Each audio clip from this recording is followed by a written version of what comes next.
Welcome to our channel. Today we how to enable WD My Passport Drive using Windows BitLocker. Easy tutorial step by step clearly.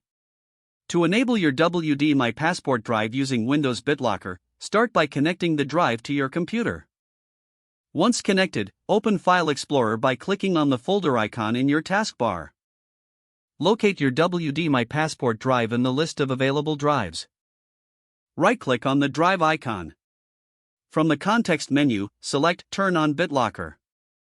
In the BitLocker setup window, choose how you want to unlock the drive. You can select to use a password or a smart card.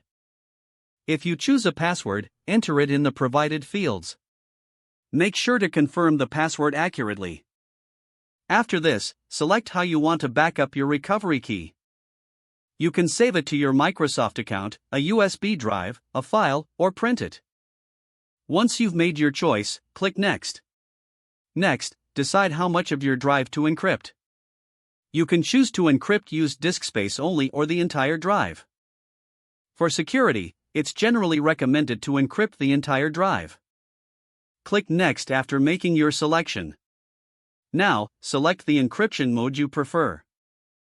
You can choose between New Encryption Mode for fixed drives or Compatible Mode for removable drives. After selecting, click Next. Finally, review your choices and click Start Encrypting. The encryption process. Once the encryption is complete, you will receive a notification. Now your WD My Passport Drive is secure with BitLocker protection. You can safely disconnect the drive after confirming the encryption status.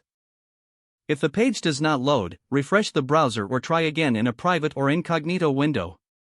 Make sure you are using the correct email address, then retype it carefully to avoid small typos. If your password is not accepted, use the reset option and create a new strong password you can remember.